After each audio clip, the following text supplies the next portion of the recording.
Hi, I'm Chris Nedza, Lead Entrepreneur in Residence of the Advanced Technology Development Center at Georgia Tech. We're the state of Georgia's technology incubator. Welcome to Season 1 of the ATDC podcast, Executive Bytes. We focus on the startup founders in our portfolio, what sparked them to launch their companies, the market problem they've solved, and even how they overcame the thoughts of quitting when times get rough. Enjoy. All right, well, welcome back to this episode of Executive Bytes. I have two amazing people with me, and first we're going to interview Blake Cook, who's the CEO of Due Process. But before I go there, Barbara Jones, the CEO of Freedom Returns. Thanks for being my co-host. Sure. Are we going to drill them and really get down to the hot seat? Yeah, he's You're in the hot seats, Blake. Yes. So let's get going on this. So I love your product, Due Process, but give a quick overview for our audience of what exactly is Due Process, and then we're going to get into the fun stuff. Yeah, so Due Process is a video-based employee training solution. And we solve for three things. Number one is making process documentation easy. Number two is giving employees access to training when they need it, which is huge. We'll talk more about. And then number three is something we've developed over the last 2 years, which is capturing legacy knowledge of your top performers before it walks out the door. Okay, so everybody has video training, Yeah. right? I mean, that's not new. Like, what's so good about you? So other than like I know you, like you know this stuff. So a lot of our clients say it's like TikTok for employee training. Nice. And I'll say the biggest, there is a lot of video training. But when you think about video-based employee training, you're thinking about 45-minute onboarding videos. And so typically, I'll go in and audit our clients, right? Show me your videos. So we'll sit there and go through their current videos, and I may sit there for 45 minutes, and guess what?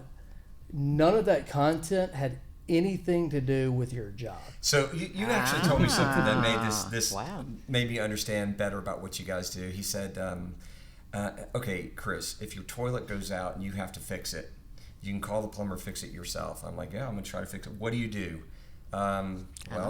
I go to YouTube, Exactly. right? There isn't that for corporate training. Exactly. Yeah. And that's kind of what you guys do. It's real people who know the job and know the process in bite-sized chunks that are entertaining and, well, I don't know, is entertaining the right word? Yeah, it is entertaining because what I've found is that, there's a lot of turnover right now in the world post-COVID. COVID changed a lot of things. Yeah, it did.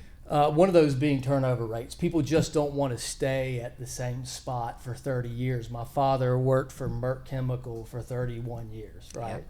Those days are And gone. so those days are gone. So how can we train our employees in an engaging way, right, but do it quickly?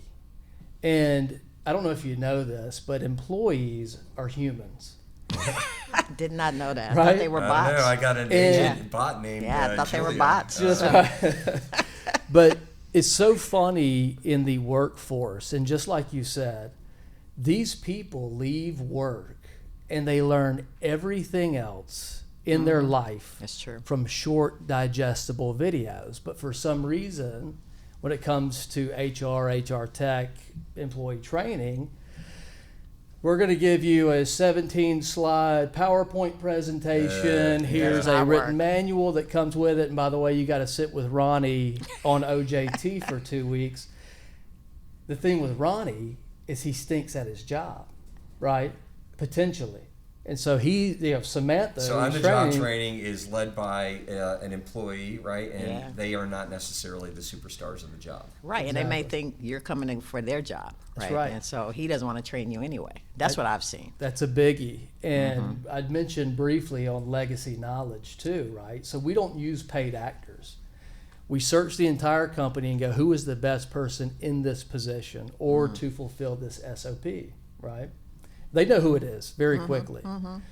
But by capturing that information, not only can we pass that down to the next generation of worker, right? We're capturing that person's brain. Right. Before it walks out the door. Because the goodies, I call them the goodies, right? The real stuff that matters in SOPs is not found in SharePoint. Well, what kind of companies gravitate towards this? Because I've heard companies talk about hiring millennials, short attention spans. They want something that's cutting edge. Hey, it's got to be different than millennials. You know, those people are entering their 40s. Oh, that's true. That's But right. what's the I next? think I'm a What's the millennial. next They're getting generation? AARP cards now. What's Sorry. the next generation after millennials? I forgot what they're Gen called. Z, I think, right? Gen Z. So it's the young folks, right? 20 to 30. Yeah. What kind of companies gravitate towards your product? So we have really found a niche. I think all companies have found value in it, but we found a niche in manufacturing where there are very high turnover rates, Yeah. and government because there is a tsunami of leaving workforce Yeah. that have all the stuff in their brains, and people are getting cut. Their funding is getting cut because they don't have someone to fulfill that position Right. at HR or procurement or Parks and Rec or whatever it might be. So have you guys built this? I would think that it'd be a very arduous task to map out all the processes of a business, right? I've done it before. I've been through, what's it called? ISO 9000 and Oh, mapped yeah. every stinking Yeah. process, Yeah. which it is mapped out in ad nauseum, never to be seen by human eyes, actually. So have you guys figured out a way to map out a process quickly and get it done? Yeah, I mean, so let's ask the question, why would I map out my processes in the first place? Generally, it's because of compliance, because you have to. Yeah. The reason that video is so rich, right, is because if I ask you, right, to go type out an SOP of how you take out the trash.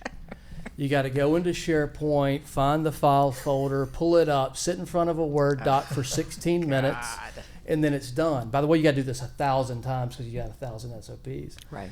But if I run the camera and I say, let me film you, and you describe what's going on in this SOP, they're way better at doing their job than typing it out, by the way. And it only took 48 seconds. I like it. So we can talk more about the tool itself, but with AI pivots that we've had, we are, through that video, documenting your ISO 9001. Okay. You know, Oh, that's compliant. huge. All right, let's switch the gears on him a little bit. Let's talk about why you started. What made you decide to start a company? So right out of college, I was an accountant. What? Yeah, for about 3.5 years. Like, what do you mean an accountant? You got a CPA? Are you a CPA? I had a CMA, Okay. and I was a CFO of a chemical company. Whoa. Had 500 employees. Wow. You look exactly like a CFO. I didn't look like this back then. By the way, your hair looks fantastic. It really does. I always say the key to I'm good just happy I leadership. have hair, you know. Like, The it's all key to good. good leadership is good hair and good lighting, right? But I was an accountant, but I felt like I wanted something more. It really wasn't the lane that I wanted to be in, and I was very big into media and film production. But why? Why were you into media? For your CFO work? You had to. So on the side, I was filming commercials for other Side companies. hustle was Side your- hustle was I was Wow. filming commercials for other companies, right? And I enjoyed it so much, and it started making money. And I brought on a business partner, Tracy Good, who had a vast background in film. And so that really, expanded the company. So around 2017, we're growing the company, and guess who's having to train everybody? Wow. Yeah. This It's guy, you. right? Ronnie. Ronnie. So I told my business partner, I said, this is a true story. I mean, I said, we're growing too fast. I want to, this is before TikTok, right? Wow. I said, I want to video document every SOP so we can train the next editor. We can train the next videographer, Yeah. the next assistant, whatever it might be. So we didn't take on any new business for about 3 or 4 months. And so we're doing this weekly to document in video every single process. We got done with this. These were in Dropbox folders. But when we got done, it worked so well. I said, this has to work for other companies. There you go. So I started a fake company called Vito. I wasn't going to scam anyone, but I wanted to test the market. So I started this fake company called Vito in 2018-ish. Vito. Vito. How many? I don't even know why I called it Vito. It sounded cool. It kind of rolled off Like the tongue. not video, but Vito. Vito. Yeah, okay. Okay. Took a shortcut. All right. So I went into a pretty large manufacturing company and I showed them what we had done with our own company is all I showed them. And they basically said, where do we sign? Wow. Is this by check or credit card? Oh my goodness. I said, let me get back with you. Let me get back with you on that. And I did that 2 or 3 times just to see if there's a market out there for this. Because, again, there's employee training videos. No one's doing this type of detail, right? So that inspired you to get going. that inspired me to get going. Okay, I love it. Now You know, we- as you're sitting here talking about this, my wife and I have a motorhome, and the other day the steps did not retract, and I am like, okay, go to the corporate website to figure out how to fix this thing.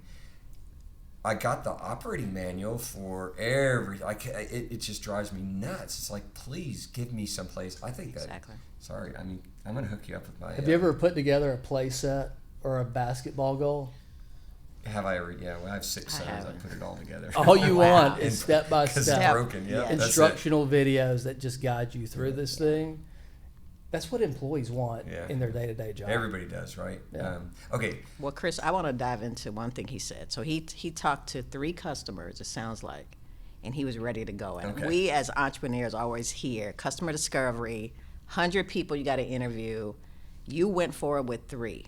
Why did you decide to make that decision?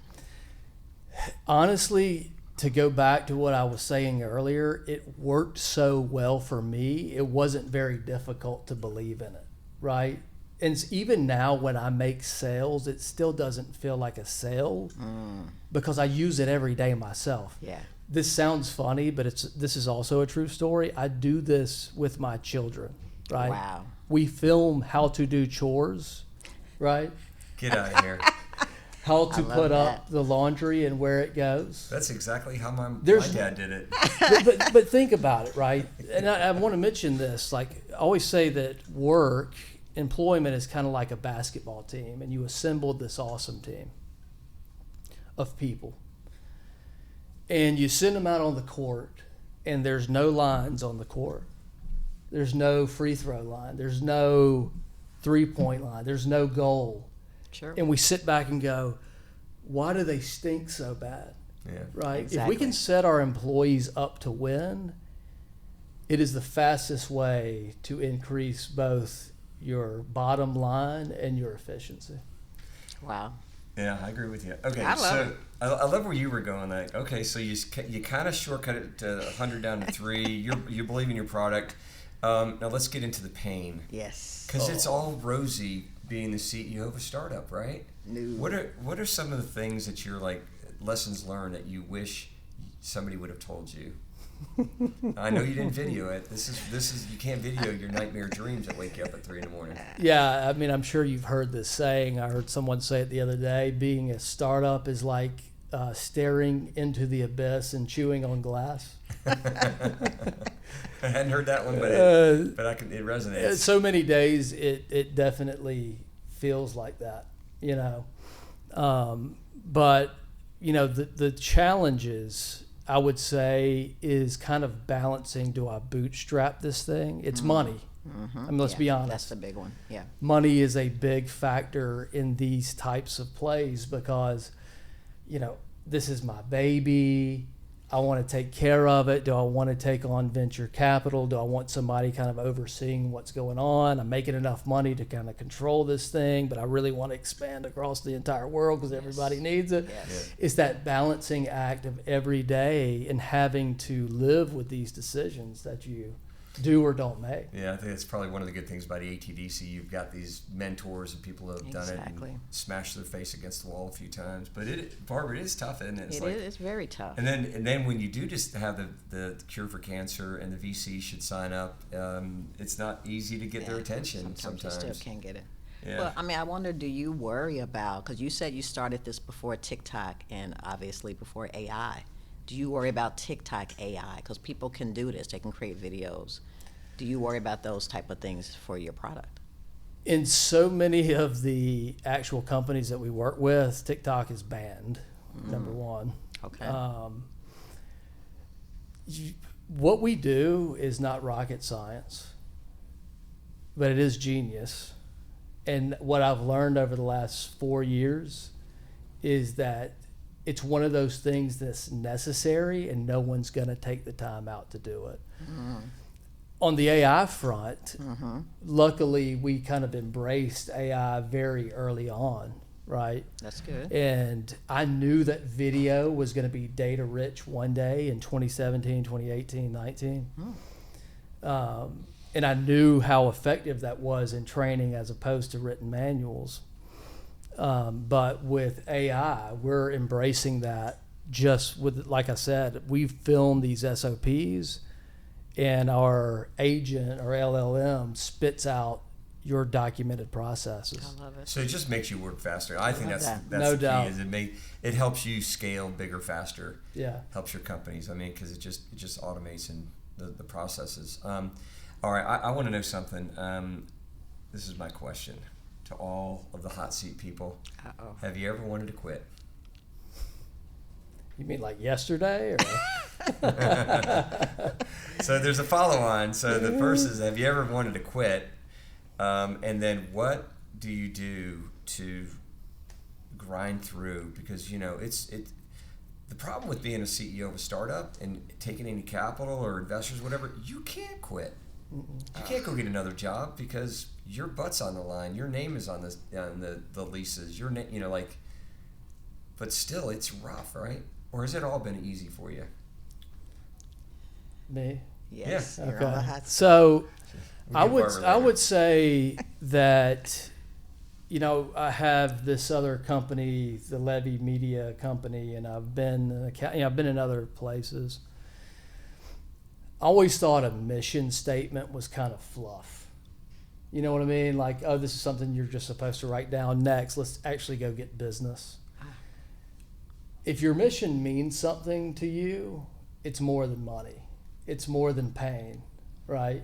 You're solving for something that is a need right now, and you do get feedback from your customers. We have our clients. Those clients have employees that use this. A few weeks ago, we get a call from an employee going, I wish I had this 3 years ago, right? And so all of a sudden it's like, wow. It validates Validation. it. This Yeah. makes it all worth it. Or I had another client go, we literally had a client recently, a very large company. We did a small pilot for them. They saved $2 million in 3 months. Wow. I was like, I should have charged triple. Okay, that all sounds good and fluffy, but I noticed that you have a wedding ring, and I do too. And there were many times where Mama was like, "You don't have any money. You go get a job." You ever have those kind of fun conversations? It's like, oh man, I gotta. That keep was going. my question. It may not be you, but there's factors, external, family, investors, where you don't have any yet. Well, but when you're a founder, you're not the only one involved. You're impacting your support network, Exactly. your family, your friends. Yeah, You sound pretty chill. Maybe you just don't have any of that stuff. But I mean, No, shout out to my wife, Katie. She has been there thick and thin, right? And there has been a lot of thin. yeah. And not only is it good, you got to have that support. Yeah. I have to have that support. yeah. And when I get down, she's there to encourage me. Yeah. This may sound like fluff, but it's the truth. ATDC is as much therapy as it is help, right? Because you get to hear what are other. So I Exactly. live in Albany, Georgia. I love that place, especially when you see the traffic here. Exactly. Yeah. But I don't get to have these conversations every Right. day with tech entrepreneurs. It's Right. not something that's just handed, to me. And so this has been a great safe haven to have these types of conversations. Man, I am so glad we're therapy. And how do you feel about your mother? Listen, man, I am so thankful to spend this time with you, Blake. It's been awesome. I love spending time with you. And I love his product. I mean, I hadn't heard everything that you did and understood it to this level, but I love the product, and I think it's such a great idea. Yeah, I've thought about 100 ways that this could be used. My son has a Yeah, burger I joint, love and it. they could use that for how to flip burgers and stuff like that. So, Blake, thank you Yeah. for being my Thank you. guest today. Man, it's awesome spending time with you. And Barbara, Let's go. You made it easy, Barbara. You made it know all easy. that questions at least. No, it's your turn. All right, man. Appreciate you guys. Thank All you right. so much. Thanks, Thank Chris. Thank you for joining us on this episode of the ATDC podcast. Please subscribe to our YouTube channel, like, and share or connect wherever you get your podcasts. Please be sure to follow us on social media. Our handle is @ATDC on X, LinkedIn, and Instagram.